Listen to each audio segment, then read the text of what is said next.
ನಮಸ್ಕಾರ ಸ್ನೇಹಿತರೆ, ಮತ್ತೆ ರಾಜ್ಯದ ಮುಖ್ಯವಾದ ಸುದ್ದಿ ಡೀಟೇಲ್ ಆಗಿ ನೋಡೋಣ. ರಾಜ್ಯಾದ್ಯಂತ ಹಲವು ಜಿಲ್ಲೆಗಳಲ್ಲಿ ಭಾರಿ ಮಳೆ, ಸಿಡಿದು ಬಡಿದು 30ಕ್ಕೂ ಕುರಿ ಸಾವು, ಹಲವು ಜಾಗದಲ್ಲಿ ವಿದ್ಯುತ್ ಕಂಬ ಧರೆಗೆ ಉರುಳಿದ್ದಾವೆ. ಎಲ್ಲ ಮಾಹಿತಿಗಳು ಬಂದಿವೆ ಸ್ನೇಹಿತರೆ. ಮತ್ತೊಂದಡಿಯಲ್ಲಿ ಬಡವರಿಗೆ ಗ್ಯಾರಂಟಿ ಕೊಟ್ಟಿದ್ದೇವೆ ಎನ್ನುವ ಸರ್ಕಾರ ಮತ್ತೊಂದಡಿಯಲ್ಲಿ ಬೆಲೆ ಏರಿಕೆ ಮಾಡಿ ಅದೇ ಬಡವರ ರಕ್ತ ಹೀರುತ್ತಿದೆಯಲ್ಲ ಎಂದು ಸಂಸದ ಸುಧಾಕರ್ ಅವರ ವಾಗ್ದಾಳಿ. ಎಲ್ಲ ಶಾಕಿಂಗ್ ಸುದ್ದಿ ನೋಡೋಣ. ಮತ್ತೊಂದಡಿಯಲ್ಲಿ ಗ್ಯಾರಂಟಿಗಳಿಂದ ಸರ್ಕಾರದ ಖಜಾನೆ ಖಾಲಿಯಾಗಿಲ್ಲ, ರಾಜ್ಯದ ಆರ್ಥಿಕ ಸ್ಥಿತಿ ಸಶಕ್ತವಾಗಿದೆ ಎಂದ ಪರಮೇಶ್ವರ್ ಅವರು. ಎಲ್ಲ ಮಾಹಿತಿ ನೋಡೋಣ ಸ್ನೇಹಿತರೆ. ಮತ್ತೊಂದೆಡೆಯಲ್ಲಿ ರಾಜ್ಯದಲ್ಲಿ ದ್ವಿತೀಯ ಪಿಯುಸಿ ಫಲಿತಾಂಶ ಪ್ರಕಟ.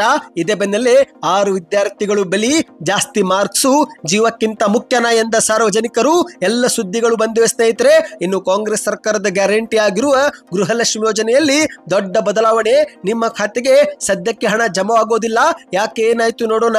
ಬಾಕಿ ಕಂತು ಯಾವಾಗ ಜಮಾ ಆಗುತ್ತೆ, ಎಲ್ಲ ಸುದ್ದಿಗಳನ್ನು ಡೀಟೇಲ್ ಆಗಿ ನೋಡೋಣ. ಅದಕ್ಕಿಂತ ಮೊದಲು ನೀವು ನಮ್ಮ ಚಾನೆಲ್ಗೆ ಮೊದಲು ಬಾರಿ ಭೇಟಿ ಕೊಟ್ಟಿದ್ರೆ ಈಗಲೇ ಸುದ್ದಿ 9 ಯೂಟ್ಯೂಬ್ ಚಾನೆಲ್ಗೆ ಸಬ್ಸ್ಕ್ರೈಬ್ ಆಗಿ ಪಕ್ಕದಲ್ಲಿ ಒಂದು ಗಂಟೆ ಕಾಣಿಸುತ್ತೆ, ಅದು ಕೂಡ ಒತ್ತಿದ್ರೆ ಕರ್ನಾಟಕದ ಮುಖ್ಯವಾದ ಸುದ್ದಿಗಳು ನಿಮಗೆ ಸಿಗುತ್ತವೆ. ಈ ಒಂದು ವಿಡಿಯೋಗೆ ಲೈಕ್ ಮಾಡ್ತಾ ದಯವಿಟ್ಟು ವಿಡಿಯೋ ಪೂರ್ತಿಯಾಗಿ ನೋಡಿ. ಬನ್ನಿ ಸ್ನೇಹಿತರೆ, ರಾಜ್ಯದೆಲ್ಲ ಮುಖ್ಯವಾದ ಮಾಹಿತಿಗಳನ್ನು ಡೀಟೇಲ್ ಆಗಿ ನೋಡೋಣ.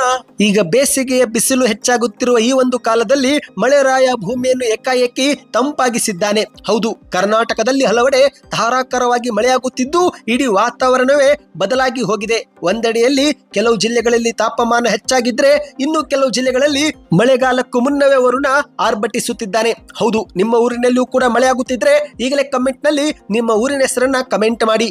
ಮಾಹಿತಿಯ ಪ್ರಕಾರ ಕರ್ನಾಟಕದ ಹಲವು ಜಿಲ್ಲೆಗಳಲ್ಲಿ ಕಳೆದ 3-4 ದಿನಗಳಿಂದ ಭಾರಿ ಮಳೆ ಸುರಿಯುತ್ತಾ ಇದೆ.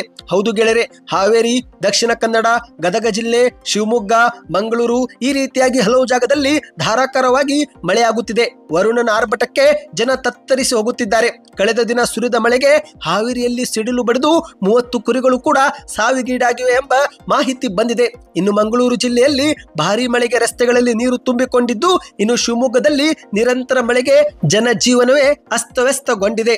ಹೌದು, ಕರ್ನಾಟಕದಲ್ಲಿ ಕೆಲವು ದಿನಗಳಿಂದ ಮೋಡ ಕವಿದ ವಾತಾವರಣ, ರಾತ್ರಿ ಮತ್ತು ಸಂಜೆ ತಂಪಾದ ಗಾಳಿ ಬೀಸುತ್ತಿತ್ತು. ಆದರೆ ಈಗ ಏಕಾಏಕಿ ಹಲವು ಜಾಗದಲ್ಲಿ ಧಾರಾಕಾರ ಮಳೆಯೂ ಕೂಡ ಶುರುವಾಗಿದೆ. ಇನ್ನು ಹಾವೇರಿಯ ಹಿರೇಕೆರೂರು ತಾಲೂಕಿನ ಹುಲಬಿಕೊಂಡ ಗ್ರಾಮದಲ್ಲಿ ಸಿಡಿಲು ಬಡಿದು 30ಕ್ಕೂ ಹೆಚ್ಚು ಕುರಿಗಳು ಸಾವನ್ನಪ್ಪಿವೆ ಎಂದು ಹೇಳಲಾಗುತ್ತಿದೆ.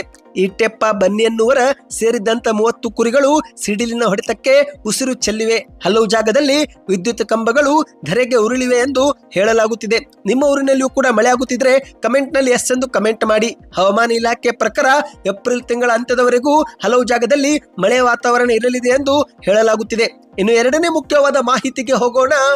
ನಿಮಗಾಗಲೇ ಗೊತ್ತಿರುವ ಹಾಗೆ ಕರ್ನಾಟಕದಲ್ಲಿ ಕಾಂಗ್ರೆಸ್ ಸರ್ಕಾರ ಪಂಚ ಗ್ಯಾರಂಟಿ ಯೋಜನೆಗಳನ್ನು ನುಡಿದಂತೆ ಜಾರಿಗೆ ಮಾಡಿದೆ. ಅದರಲ್ಲೂ ಮಹಿಳೆಯರಿಗೆ 2 ಗ್ಯಾರಂಟಿ ಯೋಜನೆಗಳು ತುಂಬಾನೇ ಸಹಾಯ ಮಾಡಿದೆ. ಹೌದು, ಉಚಿತ ಬಸ್ ಯೋಜನೆ ಮತ್ತು ಪ್ರತಿ ತಿಂಗಳು 2,000 ರೂಪಾಯಿ ಕೊಡುವ ಗೃಹಲಕ್ಷ್ಮಿ ಯೋಜನೆ ಮಹಿಳೆಯರ ಪಾಲಿಗೆ ವರದಾನವಾಗಿದೆ. ಆದರೆ ಇದೇ ಒಂದು ಗ್ಯಾರಂಟಿಗಳ ಬಗ್ಗೆ ಬಿಜೆಪಿ ನಾಯಕರು ಮೊದಲಿಂದಲೂ ಕೂಡ ಟೀಕೆ ಮತ್ತು ಆರೋಪಗಳನ್ನ ಮಾಡುತ್ತಲೇ ಬಂದಿದ್ದಾರೆ. ಈಗ ಇದೇ ನಡುವೆ ಸಂಸದ ಸುಧಾಕರ್ ಅವರು ಮತ್ತೆ ಗ್ಯಾರಂಟಿಗಳ ಕುರಿತಂತೆ ಆಕ್ರೋಶ ವ್ಯಕ್ತಪಡಿಸಿದ್ದಾರೆ. ಹೌದು, ಬಡವರಿಗೆ ಗ್ಯಾರಂಟಿ ಕೊಟ್ಟಿದ್ದೇವೆ ಎನ್ನುವ ಕಾಂಗ್ರೆಸ್ ಸರ್ಕಾರ ಬೆಲೆ ಏರಿಕೆ ಮಾಡಿ ಅದೇ ಬಡವರ ರಕ್ತವೂ ಕೂಡ ಹೀರುತ್ತಿದೆಯಲ್ಲ ಎಂದು ಚಿಕ್ಕಬಳ್ಳಾಪುರ ಜಿಲ್ಲೆಯಲ್ಲಿ ವಾಗ್ದಾಳಿ ಮಾಡಿದ್ದಾರೆ. ನಮ್ಮದು ಜನಪರ ಸರ್ಕಾರ, ಗ್ಯಾರಂಟಿಗಳ ಸರ್ಕಾರ ಎಂದು ಬೀಗುತ್ತಿರುವ ಕರ್ನಾಟಕ ಕಾಂಗ್ರೆಸ್ ಸರ್ಕಾರದ ಪಾಪದ ಕೊಡ ಇನ್ನೂ ತುಂಬಿಲ್ಲ. ಗ್ಯಾರಂಟಿ ಹೆಸರಲ್ಲಿ 2 ವರ್ಷಗಳಿಂದ ಭ್ರಷ್ಟಾಚಾರದಲ್ಲಿನೇ ಮುಳುಗಿದೆ. ಈ ಸರ್ಕಾರಕ್ಕೆ ಇನ್ನು 3 ವರ್ಷ ಸಮಯವಿದೆ. ಅಲ್ಲಿಯವರೆಗೆ ಪಾಪಿ ಚಿರಾಯು ಎಂಬುವಂತೆ ಎಷ್ಟು ಪಾಪ ಮಾಡುತ್ತಾರೋ ಮಾಡಲಿ ಎಂದು ಸುಧಾಕರ್ ಅವರು ವ್ಯಂಗ್ಯವಾಡಿದ್ದಾರೆ. ಹೌದು ಸ್ನೇಹಿತರೆ, ಚಿಕ್ಕಬಳ್ಳಾಪುರ ನಗರದ ನಗರಸಭೆಯ ಆವರಣದಲ್ಲಿ ಶನಿವಾರ ಆಯೋಜನೆ ಮಾಡಲಾಗಿದ್ದಂತ ಬಜೆಟ್ ಬಗ್ಗೆ ಮಾಧ್ಯಮಗಳ ಮುಂದೆ ಮಾತನಾಡಿದ್ದಾರೆ. ಗ್ಯಾರಂಟಿಗಳ ಭಾರಕ್ಕೆ ರಾಜ್ಯ ಸರ್ಕಾರ ದಿವಾಳಿಯತ್ತ ಸಾಗುತ್ತಿದೆ. ಆರ್ಥಿಕ ಸ್ಥಿತಿಗತಿಗಳನ್ನು ಯಾವ ರೀತಿ ನಿಭಾಯಿಸಬೇಕಿತ್ತೋ ಮತ್ತು ಯಾವ ರೀತಿ ಆಡಳಿತ ನಡೆಸಬೇಕಿತ್ತೋ ಹಾಗೆ ಮಾಡುವುದರಲ್ಲಿ ಸರ್ಕಾರ ಎಡವಿದೆ. ಇಂದು ಕಾಂಗ್ರೆಸ್ ಸರ್ಕಾರ ಹಾಲು ಉತ್ಪಾದಕರಿಗೆ ಹಣ ನೀಡುತ್ತಿಲ್ಲ. ಗ್ಯಾರಂಟಿ ಕೊಡ್ರಪ್ಪ, ಇಲ್ಲದಿದ್ರೆ ಬೆಳಕಾಗೋಲ್ಲ ಅಂತ ಯಾರೂ ಕೂಡ ಇವರನ್ನು ಕೇಳಿಯೂ ಇರಲಿಲ್ಲ. ಇಂದು ರೈತರಿಗೆ, ಮಹಿಳೆಯರಿಗೆ, ವಿದ್ಯಾರ್ಥಿಗಳಿಗೆ ಹೀಗೆ ಸರ್ಕಾರ ಎಲ್ಲರಿಗೂ ಕೂಡ ಎಲ್ಲ ವರ್ಗದ ತಲೆಯ ಮೇಲೆ ತೆರಿಗೆ ಭಾರ ಹಾಕುತ್ತಿದೆ. ರೈತರಿಗೆ ಕೊಡುವ ಹಾಲಿನ ಬೆಲೆ ಇಳಿಸಿ ಇತ್ತ ಗ್ರಾಹಕರು ಕುಡಿಯುವ ಹಾಲಿನ ಬೆಲೆಯನ್ನು ಏರಿಸಿದ್ದಾರೆ. 18 ತಿಂಗಳಲ್ಲಿ 4 ಬಾರಿ ಹಾಲಿನ ಬೆಲೆಯನ್ನು ಏರಿಕೆ ಮಾಡಿದ್ರು ರೈತರಿಗೆ ಮಾತ್ರ ಹಣ ಇವರು ವರ್ಗಾಯಿಸುತ್ತಿಲ್ಲ ಎಂದು ಸುಧಾಕರ್ ಅವರು ಕಿಡಿಕಾರಿದ್ದಾರೆ. ಇನ್ನೀಗ ಮತ್ತೊಂದು ಮುಖ್ಯವಾದ ಮಾಹಿತಿಗೆ ಹೋಗೋಣ ಸ್ನೇಹಿತರೆ. ಈಗ ರಾಜ್ಯದಲ್ಲಿ ಗ್ಯಾರಂಟಿಗಳಿಂದ ಸರ್ಕಾರದ ಖಜಾನೆ ಖಾಲಿಯಾಗಿದೆ, ಸರ್ಕಾರ ಆರ್ಥಿಕವಾಗಿ ದಿವಾಳಿಯಾಗಿದೆ ಎಂದೆಲ್ಲ ಬಿಜೆಪಿಯವರು ಆರೋಪಗಳನ್ನ ಮಾಡುತ್ತಿದ್ದು, ಇದೇ ಒಂದು ನಡುವೆ ಗೃಹ ಸಚಿವ ಪರಮೇಶ್ವರ್ ಅವರು ರಾಜ್ಯದ ಆರ್ಥಿಕ ಸ್ಥಿತಿ ಸಶಕ್ತವಾಗಿದೆ ಎಂದು ಪ್ರತಿಕ್ರಿಯೆ ಕೊಟ್ಟಿದ್ದಾರೆ. ಹೌದು ಗೆಳೆಯರೆ, ಕರ್ನಾಟಕದ ಸರ್ಕಾರ ಇತ್ತೀಚೆಗೆ ವಿದ್ಯುತ್ ಬೆಲೆ ಏರಿಕೆ, ಡೀಸೆಲ್ ಬೆಲೆ ಏರಿಕೆ, ನಂದಿನಿ ಹಾಲಿನ ಬೆಲೆ ಏರಿಕೆ, ಹೀಗೆ ಅಗತ್ಯ ವಸ್ತುಗಳ ಬೆಲೆ ಏರಿಕೆ ಮಾಡುತ್ತಿರುವುದಕ್ಕೆ ರಾಜ್ಯ ಸರ್ಕಾರ ದಿವಾಳಿಯಾಗಿದೆ ಎಂದು ಬಿಜೆಪಿ ನಾಯಕರು ಬೀದಿಗಿಳಿದು ಹೋರಾಟ ಮಾಡುತ್ತಿದ್ದು, ಇದೇ ಒಂದು ವಿಚಾರಕ್ಕೆ ಗೃಹ ಸಚಿವ ಪರಮೇಶ್ವರ್ ಅವರು ಪ್ರತಿಕ್ರಿಯೆ ಕೊಟ್ಟಿದ್ದಾರೆ.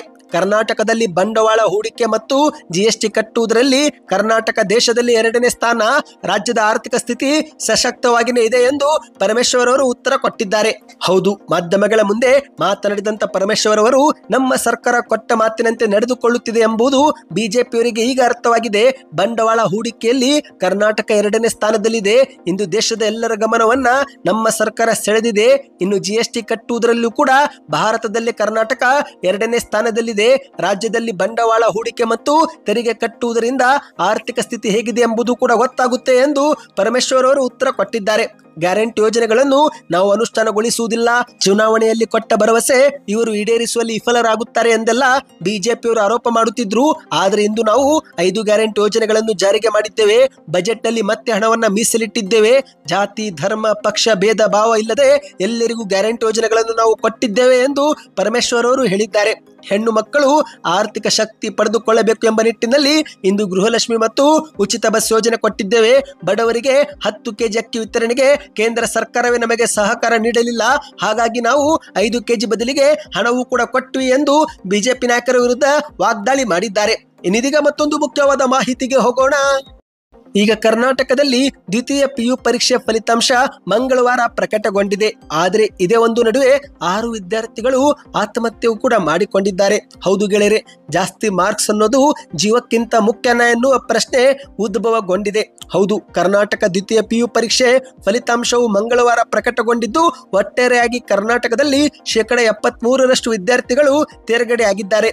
ಆದರೆ ಮತ್ತೊಂದೆಡೆಯಲ್ಲಿ ಉತ್ತೀರ್ಣರಾಗಲಿಲ್ಲ, ಫೇಲ್ ಆದ್ವಿ ಎಂದು 6 ವಿದ್ಯಾರ್ಥಿಗಳು ತಮ್ಮ ಪ್ರಾಣವನ್ನೇ ಬಿಟ್ಟಿದ್ದಾರೆ. ಹೌದು ಗೆಳೆಯರೆ, ಕರ್ನಾಟಕದ ಸರ್ಕಾರವು ಕೂಡ ಒಂದು ಕಡೆಯಲ್ಲಿ ಉತ್ತೀರ್ಣರಾಗದಂತ ವಿದ್ಯಾರ್ಥಿಗಳಿಗೆ 2 ಅಥವಾ 3ನೇ ಬಾರಿಗೆ ಪರೀಕ್ಷೆಗೆ ಶುಲ್ಕ ರಹಿತ ವ್ಯವಸ್ಥೆ ಮಾಡಲು ಮುಂದಾಗಿದೆ. ಅಷ್ಟಾದರೂ ಕೂಡ ಮಕ್ಕಳು ಮನನೊಂದು ಆತ್ಮಹತ್ಯೆ ಮಾಡಿಕೊಂಡಿದ್ದಾರೆ. ಹೌದು ಗೆಳೆಯರೆ, ಅನುತ್ತೀರ್ಣಗೊಂಡ ಮತ್ತು ನಿರೀಕ್ಷಿಸಿದ ಅಂಕ ಬರಲಿಲ್ಲವೆಂದು 6 ವಿದ್ಯಾರ್ಥಿಗಳು ಆತ್ಮಹತ್ಯೆ ಮಾಡಿಕೊಂಡ ಘಟನೆ ಕರ್ನಾಟಕದ ಹಲವು ಜಿಲ್ಲೆಗಳಲ್ಲಿ ವರದಿಯಾಗಿದೆ. ಹೌದು, ಇಂದು ಪೋಷಕರ ಪ್ರೆಷರ್ ಅಥವಾ ಸೊಸೈಟಿ ಎಕ್ಸ್ಪೆಕ್ಟೇಷನ್ ಮೀಟ್ ಮಾಡಲಿಲ್ಲ ಎಂದು ಎಷ್ಟೋ ವಿದ್ಯಾರ್ಥಿಗಳು ಒದ್ದಾಡುತ್ತಿದ್ದಾರೆ. ಬದುಕಿದ್ರೆ 10 ಬಾರಿ PUC ಎಕ್ಸಾಮ್ ಬರೆಯಬಹುದು, ಆದರೆ ಜೀವವಿಲ್ಲದೆ ಹೋದ್ರೆ ಏನು ಮಾಡುವುದು ಸ್ನೇಹಿತರೆ? ಜೀವಕ್ಕಿಂತ ಮಾರ್ಕ್ಸ್ ಮುಖ್ಯ ಆಗಿ ಹೋಯ್ತಾ ಎನ್ನುವಂತೆ ಆಗಿದೆ. ಹೌದು, ಈಗ ನೀವು ಸ್ಕ್ರೀನ್ ಮೇಲೆ ನೋಡುತ್ತಿರುವ ವಿದ್ಯಾರ್ಥಿನಿ ಹೆಸರು ಐಶ್ವರ್ಯ. ಇವರು ಈಗ ಆತ್ಮಹತ್ಯೆಗೆ ಶರಣಾಗಿದ್ದಾರೆ. ಮೈಸೂರು ಜಿಲ್ಲೆಯ ಒಂಟಿಕೊಪ್ಪಲಿನ ಸರ್ಕಾರಿ ಕಾಲೇಜಲ್ಲಿ ಓದುತ್ತಿದ್ರು. ಇನ್ನು ಅದೇ ರೀತಿ ಈಗ ನೀವು ಸ್ಕ್ರೀನ್ ಮೇಲೆ ನೋಡುತ್ತಿರುವ ವಿದ್ಯಾರ್ಥಿ ಹೆಸರು ಕೃಪಾ. ಇವರು ಕೂಡ ಫೇಲ್ ಆದ ಕಾರಣಕ್ಕೆ ಆಘಾತಕ್ಕೊಳಗಾಗಿ ಆತ್ಮಹತ್ಯೆ ಮಾಡಿಕೊಂಡಿದ್ದಾರೆ. ಹೀಗೆ ರಾಜ್ಯದ 6 ವಿದ್ಯಾರ್ಥಿಗಳು ಆತ್ಮಹತ್ಯೆಗೆ ಶರಣಾಗಿದ್ದಾರೆ. ಇನ್ನು ಇದೇ ನಡುವೆ ಮನೋಜ್ ಎಂಬ ವಿದ್ಯಾರ್ಥಿ PUCಯಲ್ಲಿ 79ರಷ್ಟು ಅಂಕ ಗಳಿಸಿದ್ರು ಕೂಡ ಅದನ್ನು ಕೂಡ ಕಡಿಮೆ ಎಂದು ಭಾವಿಸಿ ಮನನೊಂದು ಆತ್ಮಹತ್ಯೆ ಮಾಡಿಕೊಂಡಿದ್ದಾರೆ. ಇದೆಲ್ಲವನ್ನು ಕೂಡ ನೋಡ್ತಾ ಇದ್ರೆ ಜೀವಕ್ಕಿಂತ ಮಾರ್ಕ್ಸ್ ಮುಖ್ಯನಾ ಎನ್ನುವ ಪ್ರಶ್ನೆ ಉದ್ಭವವಾಗಿದೆ ಸ್ನೇಹಿತರೆ. ಇದಕ್ಕೆ ನಿಮ್ಮ ಅನಿಸಿಕೆಯನ್ನು ನೀವು ದಯವಿಟ್ಟು ಕಮೆಂಟ್ ಮಾಡಿ. ಇದರಿಂದ ಒಂದು ಉತ್ತಮ ಫೀಡ್ಬ್ಯಾಕ್ ಸಿಗುತ್ತೆ. ಇನ್ನು ಇದೀಗ ಕೊನೆಯ ಮುಖ್ಯವಾದ ಮಾಹಿತಿಗೆ ಹೋಗೋಣ ಸ್ನೇಹಿತರೆ. ಕಾಂಗ್ರೆಸ್ ಸರ್ಕಾರದ ಗ್ಯಾರಂಟಿಯಲ್ಲಿ ಒಂದಾಗಿರುವ ಗೃಹಲಕ್ಷ್ಮಿ ಯೋಜನೆಯಲ್ಲಿ ಸರ್ಕಾರವು ಒಂದು ದೊಡ್ಡ ಬದಲಾವಣೆ ಮಾಡಲು ಮುಂದಾಗಿದೆ.